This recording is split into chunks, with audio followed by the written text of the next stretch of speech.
Hello everyone, welcome back to Real Mongolia. Today I'm with Daniel from Wild Siberia channel and we're just exploring the Ulaanbaatar city. What are you doing here and tell us about your impressions of our city.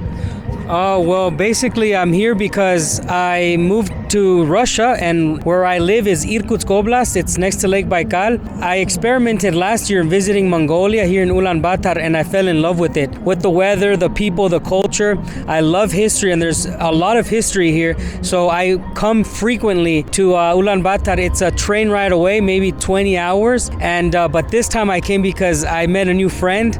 The Real Mongolia channel has been so nice with us. He's taken us many places, and I've learned a lot more things thanks to you. So this trip specifically is to see you and learn more things about Mongolia. So we're standing right in front of the statue of great Genghis Khan. So what do you know about Genghis Khan, and tell us about what you know about Genghis Khan. Well, basically what I do know is this, that throughout history there's been many conquerors, but we obviously know that he had the biggest land empire in the world. And I believe, I'm going to tell you what I believe, it's because he weaponized the horse in a way that nobody else did, and he united all the clans of his territory. These people were very skilled in the art of war, so in my opinion he is great because of what he accomplished in his lifetime.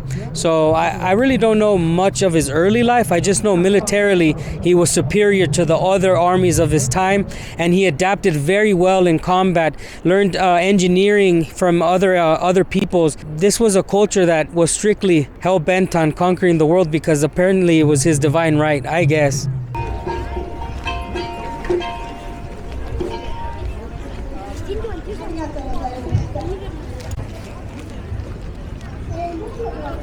So Dan, we are here at the Japan Festival in Ulaanbaatar, and you told me about your passion for sumo. Mongolians are really good at sumo, and we already produced yokozunas. So what do you know about Mongolian sumo wrestlers in Japan? Well, I think that the 68th yokozuna was Asashoryu, and then the 69th yokozuna is Hakuho.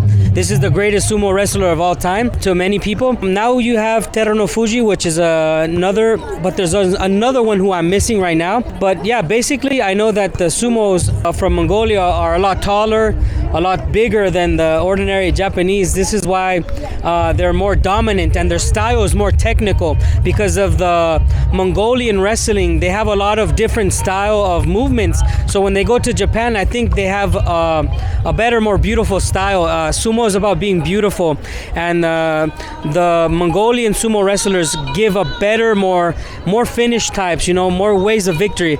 I love it. So we are at the tent of Mongolian traditional script, and these ladies are doing calligraphy or a beautiful script. She will write Daniel's name in a traditional way. It's called calligraphy or orombichlik. In Japanese culture, there's also calligraphy, right? Yes, they have it too. It's like art to them, it has to be beautifully done. It takes a long time to learn it. It's kind of an art form. We're in front of the Beatles Memorial statue.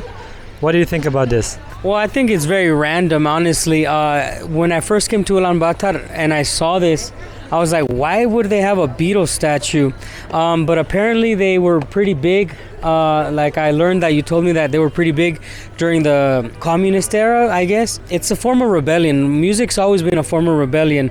And so it's pretty cool to see them here right in front of the department store with all the people hanging out. There's a lot of people walking around, but still very unusual. It's kind of surreal. It makes no sense. What you said is true. So the music was the form of rebellion, For young people, they wanted to express themselves through their music and their clothes. And the Beatles was really popular during the communist time. And also, it was also suppressed, their music was suppressed. But still, people listened underground, in the secret places. They exchanged like vinyl records with each other. So in some way, they are a symbol of freedom. What's your favorite Beatles song? I don't really have one, but I guess Yellow Submarine, just because it's normal and it's not so, it's just random. I like randomness. My favorite is Let It Be. Oh, Let It Be. Let It Be. I like Ringo too. I like Yeah. the drummer. No. Nice. So this is a Russian travel and educational poster. Here you can see cities that they occupy. So Senya, we are standing in front of the Russian embassy in Ulaanbaatar, and we came across this big giant posters. Can you explain what is this? Here text welcome to Russia and show some cities from Russia. It's almost our town. And Your town is here.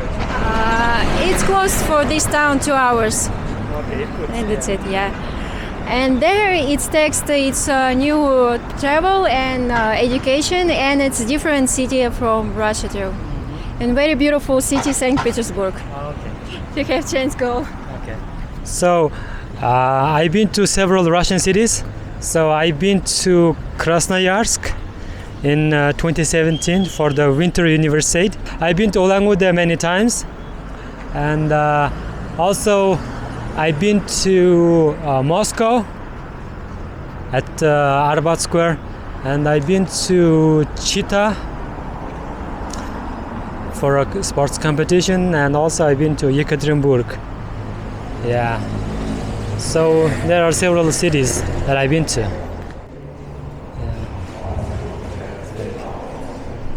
This one is beautiful. It's like girl, you know. Yeah.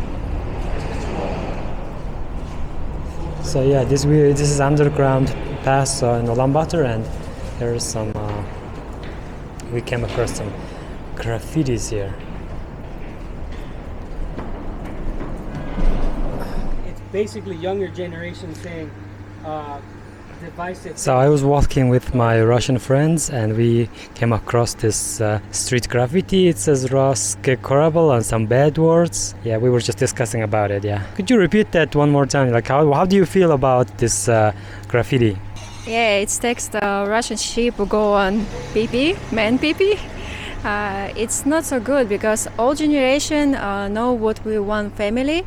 And when you see this, it's little sad because all generation they understand everything. You know, and I as an American, when I see something like this, again, I am neutral too, but why would you try and be more decisive, like divide people, right? You don't see a lot of pro-Russian things. All you see is like negative things, and that just shows you that one side is more extreme than the other. I think if you are negative, just try to keep it to yourself. This is really bad. You can make somebody who is not a bad person feel bad. Like Senya shouldn't be reading this on the streets of Mongolia. 1 second. Were you surprised to meet someone who speaks really good Russian here? Yeah, she speaks good Russian, and it's very nice because how this woman say we want family, and it's good what we can talk. We different generation, but we still can communicate it together.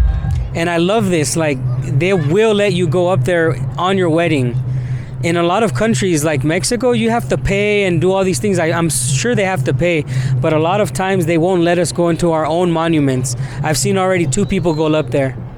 It's really beautiful. Yeah, it's nice. That's nice that they let the couple who are getting married to go to the Genghis Khan statue and take a picture together.